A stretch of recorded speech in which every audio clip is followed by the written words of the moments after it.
If you sleep like that, one thing that'll happen to you is your sleep quota, if you're sleeping for 8 hours, it'll simply drop to 3 to 4 hours just straight away. Just lie down for 12 minutes and do it, till the last moment, till you fall asleep. You know, there's a North Pole and a South Pole. This means these are the magnetic centers. And you also know the whole land masses, whole continents have been slowly being pulled towards the north, they've been traveling. Why the Himalayas is whatever we're seeing, the Himalayan mountain ranges, that Manasarovar, you will find seashells in Manasarovar because at some point it was at mean sea level. Today, it is at 15,600 feet. So what transported this lake bed, which was at sea level, to this place is the whole Indian subcontinent is crashing into the Central Asian plate. And this is why the Himalayan mountains are still continuing to grow. This is just piling up, it's just a crash. Every year, India is losing about 1.23 centimeters or so. I'm not perfect on the number, somewhere in that range. Every year, India is losing about 1.23 centimeters or something because it's crashing into the Himalayan range and it's piling up. Because the magnetic pull of the North Pole is slowly pulling all the land masses upward.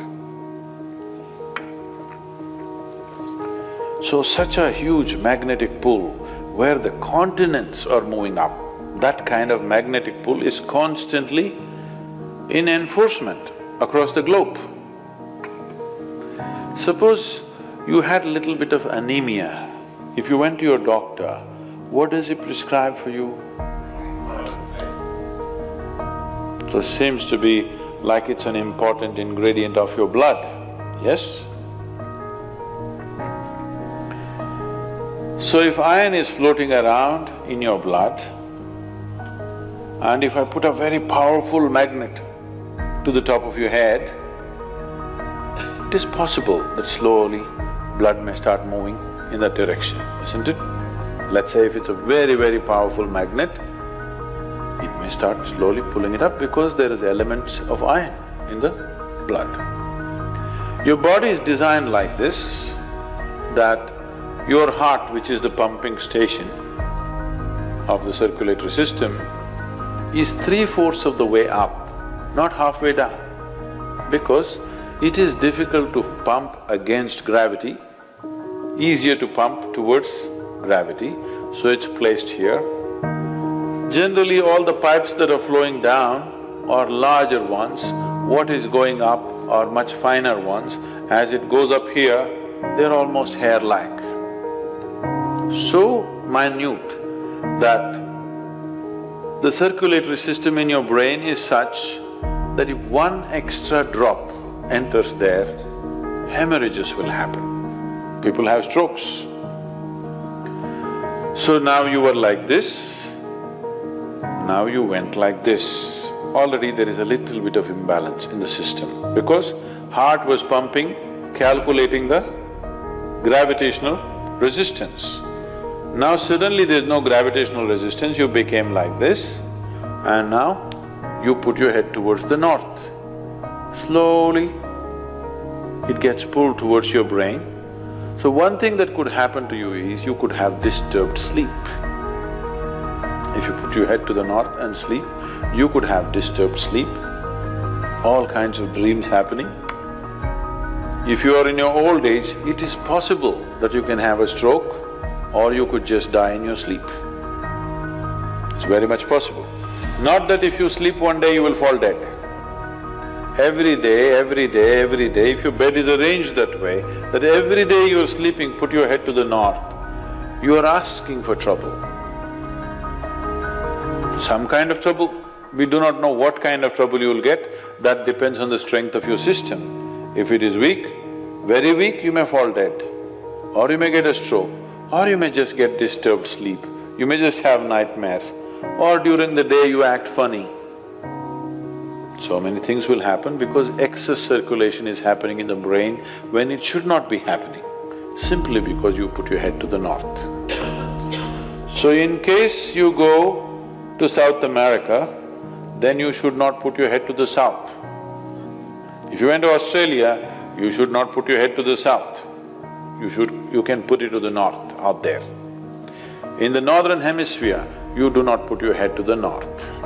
East is best, northeast is okay, west is all right. South, if you must, north, no. Tonight before you go to bed, spend at least 12-15 minutes reminding yourself, you're neither this body nor this mind. Just lie down and just remind yourself, this body is not really you. Do you know, if you live for about 60 years, you're… on an average, most human beings are eating anywhere between 1100 to 1400 tons of food. So that means even what you think is my body is not this, it's changing every day. New input is happening and old things are going away. So 1400 tons, you don't carry that much of weight right now. So obviously, what you have as a body right now is just a transient amount of food and soil, isn't it? Hello? So what you think is mine also is not it, it is just all the time changing. So at least try this much. What is my body is not me. What I think is my mind is not me. It is mine right now for use, but it's not really me. Just… if you're not able to do it, just link it to your breath. Inhalation, I'm not the body. Exhalation, I'm not even the mind. Just lie down for 12 minutes and do it till the last moment, till you fall asleep. This is something you must notice. Most human beings, when I say most, I'm very generous with the percentage, 99%. 99% of the human beings never notice that moment when they're slipping from wakefulness to sleep. They will simply go off like that. If they're alert, they cannot sleep. But there is a way to sleep in an alert manner. If you sleep like that, one thing that'll happen to you is, your sleep quota, if you're sleeping for 8 hours, it'll simply drop to 3 to 4 hours just straight away. Now that moment when you're passing from wakefulness to sleep, if you can still be conscious that I'm not the body and I'm not the mind, believe me, something remarkable will happen. Why does one person need, well, by prescription these days, 8 hours? And why another person can do with half of that? See, one thing is, as we already went through, the very physical body that you carry is just the food that you've eaten, isn't it? But if you eat right and do a certain things with your body, you see very effortlessly, within 3 to 4 weeks, you can drop your sleep quota anywhere between 2 to 3 hours. 1.5 to 3 hours very easily you can drop if you just eat consciously and just learn to sit properly. You know, just the posture, your geometry of the body and what goes into the system. If you just manage these two things, you will see sleep quota will just come down like that. At least 40 to 50%, the food that you eat must be alive.